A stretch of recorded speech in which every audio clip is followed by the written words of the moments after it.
Hi guys, this is Sam and welcome to EngLogic. In my last pronunciation video, we talked about some general rules that we can use when we approach the strange relationship between spelling and pronunciation. And today I want to talk about the letter R, how important it is, why we have it, and how it affects pronunciation. So let's get started. English accents are divided into rhotic and non-rhotic. Rhotic accents pronounce the sound R every time the letter R appears, for example, in American English. Standard British English, however, is non-rhotic because we pronounce the sound R only when the letter R appears before a vowel, merit, but we don't pronounce R when the R is before a vowel at the end of a word. We say fair, not fair.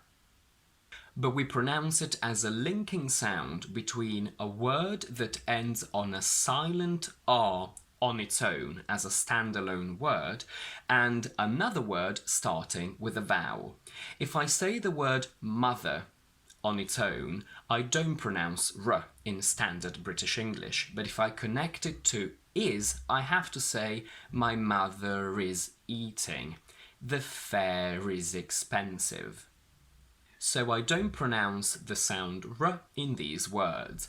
Large, port, teacher, there, are, and funnily enough, the letter R doesn't have the R sound in non-rhotic accents. Both accents are absolutely fine and correct, so you can use the one that you prefer and the one that is easier for you. Rhotic is usually easier because it allows you to pronounce more of the letters that you see, and foreigners find that to be more similar to their own native language. But whichever one you choose, you need to be able to understand both. The rules that we're going to see today apply to both accents. The only difference will be that rhotic accents will say R as well, and non-rhotic accents will not. The letter R is crucial in spelling because it gives us a lot of information about the pronunciation of a word. The reason why we go from the short sound in had to the long sound in hard is because we have an R written there. And the rule goes that in one-syllable words, the combination of a vowel plus R plus a consonant gives a long sound and not a diphthong. So the word H-A-R-D could never be pronounced as haid because A is the diphthong that generates from the letter A. We can only say hard or hard in American. Pen becomes nerd in non-rhotic or nerd in rhotic, but not nerd with an open e. Bid becomes bird or bird, not beard. Pot becomes port. Bun becomes burn, not barn.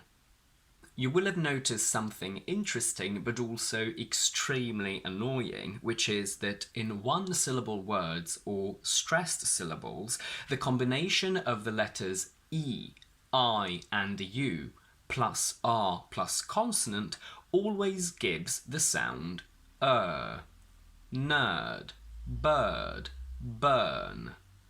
Unfortunately, this means that if I say turn, this could actually be spelled as T-E-R-N, T-I-R-N, T-U-R-N. They would give exactly the same pronunciation. It's only out of habit that we know that it's T-U-R-N.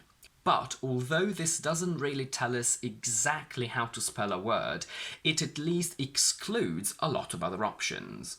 The combination O-R consonant usually gives the sound or, as in port. It only gives when the O is preceded by a W. Word, world, worm. The letter A never gives so the word turn could never be spelled as T-O-R-N or T-A-R-N. Apart from very few exceptions, for example, kernel, the sound is always linked to an R. So every time you hear this sound, you know that there is an R involved. Another rule is that E, I, U plus R plus consonant give the schwa sound in unstressed syllables. Let's look at this word. We have 2 syllables and 2 combinations, ERF and ORM. The second syllable is stressed, perform, so ORM will give us a long sound, or, just like in port. Now, what happens to the first combination? Because the first combination is not stressed, we don't get the sound we don't say perform, we just get a schwa, we say perform, perform. In American, it's exactly the same, you just need to add a little r in between, so it becomes perform, perform. We say performance, pursue, information, understand. But if the syllable has a secondary stress, which you will see as an apostrophe at the bottom of the transcription, we keep we say personality. And that's it for today. I hope this video has clarified a little bit more the existence of the R and why we use it. If you like this video, please don't forget to give it a thumbs up and to subscribe to my channel down below. And please do let me know in the comments if you personally use and prefer rhotic or non-rhotic accents. And in the meantime, I will see you next week with my next video.